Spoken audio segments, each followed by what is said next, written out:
महोदय, राज्य के सरकारी विभागों में राज्य कर्मियों को अपने पद के अनुसार उसे 7वें वेतन आयोग के तहत मूल वेतन के साथ ग्रेड पे दिया जा रहा है और लेवल भी निर्धारित है, जबकि बीपीएससी टीआर1, बीपीएससी पीआर2, बीपीएससी टीआर3 द्वारा चयनित अध्यापक एवं सक्षमता पास विशिष्ट शिक्षकों को का ना ही ग्रेड पे निर्धारित किया गया है और ना ही लेवल तय किया गया है।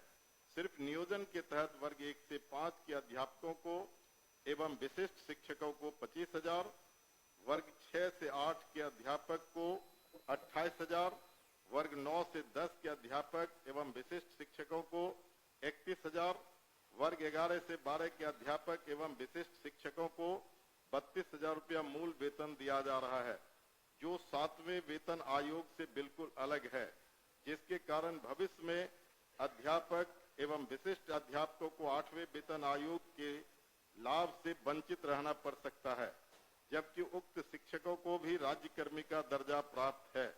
अतः उक्त शिक्षकों के हित में पद के अनुसार शिक्षकों को ग्रेड पे तथा लेवल निर्धारित करने हेतु हम सदन के माध्यम से सरकार का ध्यान आकृष्ट कराते हैं। माननीय मंत्री शिक्षा विभाग। अध्यक्ष महोदय, वस्तु स्थिति यह है कि पंचायती राज संस्थाओं एवं नगर निकाय संस्थाओं द्वारा नियुक्त शिक्षकों को समान कार्य के बदले समान वेतन देने से संबंधित माननीय सर्वोच्च न्यायालय में दायर SLP C संख्या 20/2018 बिहार सरकार एवं अन्य बनाम बिहार माध्यमिक शिक्षक संघर्ष समिति एवं अन्य के साथ दिनांक 10/5/2019 को पारित आदेश, जिसमें माननीय उच्च न्यायालय के द्वारा समान कार्य के बदले समान वेतन देने हेतु पारित आदेश को निरस्त कर दिया गया है। राज्य सरकार पंचायती राज संस्थाओं एवं नगर निकाय संस्थाओं द्वारा नियुक्त शिक्षकों को बेहतर वेतन एवं सेवा शर्त हेतुकृत संकल्पित रही है। राज्य सरकार ने सहानुभूति पूर्वक इन शिक्षकों को 1/9/2020 से EPF योजना, जिसमें राज्य सरकार के द्वारा लगभग 5% अंशदान दिया गया है, से आच्छादित करते हुए दिनांक 1/4/2021 से 15% का वेतन वृद्धि किया गया। पुनः राज्य सरकार द्वारा स्थानीय निकाय शिक्षकों को बेहतर सेवा शर्त एवं वेतन प्राप्त हो के परिप्रेक्ष्य में बिहार विद्यालय विशिष्ट शिक्षा नियमावली 2023 अधिसूचित किया गया। नए शिक्षकों के नियुक्ति हेतु बिहार राज्य विद्यालय अध्यापक नियुक्ति, स्थानांतरण, अनुशासनिक कार्रवाई एवं सेवा शर्त नियमावली 2023 अधिसूचित किया गया। सरकार द्वारा इन दोनों नियमावली से नया पद सृजित किया गया। यह पद 7वें वेतन आयोग लागू होने के बाद सृजित किए गए हैं, इसलिए यह पद 7वें वेतन आयोग द्वारा निर्धारित पदों में सम्मिलित नहीं है। सरकार द्वारा सरकार के अन्य बहुत सारे पद सृजित किए जाते हैं जो 7वें वेतन आयोग में सम्मिलित नहीं होते हैं।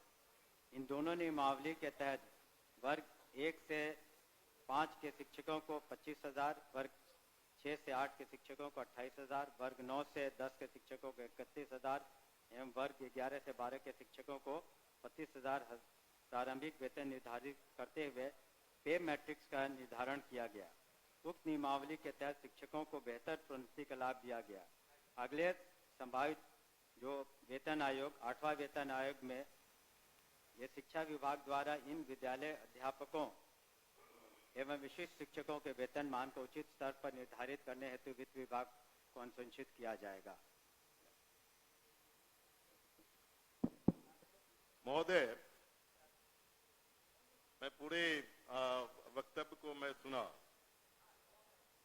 सरकार बीपीएससी का एग्जामिनेशन लेकर के सरकार ने घोषणा किया कि वो राज्यकर्मी होंगे।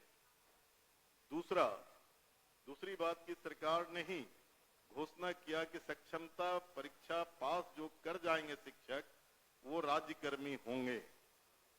तो जब राज्यकर्मी होंगे तब फिर क्या औचित्य है कि आप उसको 7वें वेतन के लाभ से अलग रखेंगे, उस श्रेणी में नहीं रखेंगे?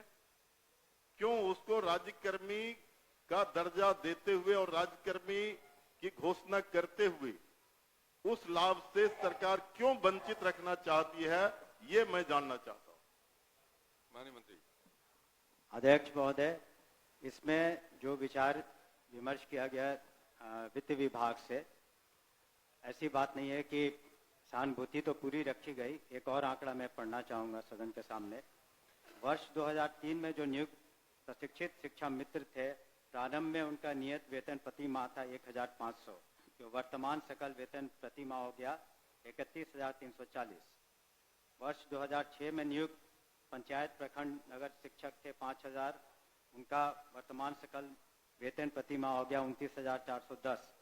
वर्ष 2010 में नियुक्त पंचायत प्रखंड नगर शिक्षक 7000 था वेतनमान, तो उनका हो गया आज के दिन में 29,410। वर्ष 2013 में नियुक्त पंचायत प्रखंड नगर शिक्षक 10,000 थे, उनका आज के दिन में 29,410 सकल वेतन प्रतिमाह हुआ। ये वित्त विभाग की सोच थी कि इनका 7वें वेतन आयोग से आच्छादित नहीं होंगे और इनके लिए अलग से उन्होंने एक पे मैट्रिक्स बनाई। लेकिन साथ ही हमने ये भी कहा कि भविष्य में जब 8th पे कमीशन लागू होगा तो उसमें फिटमेंट कमेटी बैठती और फिटमेंट कमेटी जिस श्रेणी में ये फिट करेंगे उसमें उनको आच्छादित करेंगे। धन्यवाद महोदय। जो सरकार के द्वारा वक्तव्य फिर दोबारा दिया गया, ये पुरानी बात को दोहराई गई कि जब नियोजन इकाई, कई नियोजन इकाई थी, आपने 23 में उस तमाम नियोजन इकाई को भंग कर दिया। अब जिला स्तर पर नियोजन इकाई आपने गठित कर दिया, जितने जिला है उतने ही नियोजन इकाई है। और आपने, आपके फैसले से सरकार ने फैसला लिया कि अब तमाम जो पहली प्रक्रिया थी उसको हम समाप्त करते हैं और बीपीएससी से एग्जामिनेशन लेकर के हम शिक्षक को बहाल करेंगे और वो राज्यकर्मी होंगे। दूसरा, कि सरकार से हम लोग बात कर रहे थे कि जो पुराने तरीके से पंचायत से, प्रखंड से, जिला परिषद से जिन शिक्षकों को नियोजित किया गया उनको आप सरकारी कर्मी घोषित कीजिए। सरकार ने एक फैसला लिया, सक्षमता परीक्षा जो पास करेगा वो सरकारी कर्मी होंगे। तो सवाल उठता है कि सरकारी कर्मी वो सिर्फ स्कूल में नहीं पढ़ाते हैं, उनसे आप चुनाव में बूथ पर भेजते हैं, उनसे आप जो है सो बीएलओ बनाते हैं, उनको कई तरह का सवाल करते हैं। जब वो सरकारी कर्मी आपने घोषित किया है तब सरकारी कर्मी के बराबर उसके समकक्ष 7वां वेतन क्यों नहीं देना चाहती है, ये हम जानना चाहते हैं। तो नहीं, उनका कहना है कि वो पुराना जो बताया 4000 था, 2000 था, 3000 था। दूसरी बार खड़े होकर बोले तो नहीं सर मैं अध्यक्ष महोदय, जब ये पूरा मामला वित्त विभाग में गया, वित्त विभाग इसमें सारी निर्णय लेता है। पे मैट्रिक्स उन्होंने नया किया और कहा कि ये 7वें वेतन आयोग से आच्छादित नहीं होंगे। और दूसरी बात ये भी है, हम इस बात को स्वीकार कर रहे हैं कि भविष्य में जब 8th पे कमीशन का इन्होंने बात उठाई है, तो जब भी पे कमीशन केंद्र सरकार के द्वारा जब वो लागू होता है तो यहाँ बिहार में भी फिटमेंट कमेटी बैठती है और फिटमेंट कमेटी के अनुसार उस वक्त इसमें जिसमें करेंगे हम लोग अनुशंसा करेंगे। लेकिन अंतोगत्वा इन सभी मामलों में वित्त विभाग अपने वित्तीय प्रबंधन के तहत ही अंतिम फैसला देता है, जिसको सभी को स्वीकार करना पड़ता है। धन्यवाद। हो गया आपका। नहीं सर ठीक है, वो लोग पूछेंगे, लेकिन मेरा सबमिशन है सर, सप्लीमेंट्री मेरा ये है कि वित्त विभाग से सारी प्रक्रिया को पूरा करते हुए तब आपने बीपीएससी का एग्जामिनेशन लिया और तब आपने राज्यकर्मी का दर्जा दिया। तो साथ में वहीं घूम फिर के आ रहे हैं आप। साथ में वेतन का आप लाभ उसे क्यों नहीं देना चाहते, ये सरकार एक लास्ट करते हैं सर। एक ही बात तो बोल रहे, बोलिए अध्यक्ष।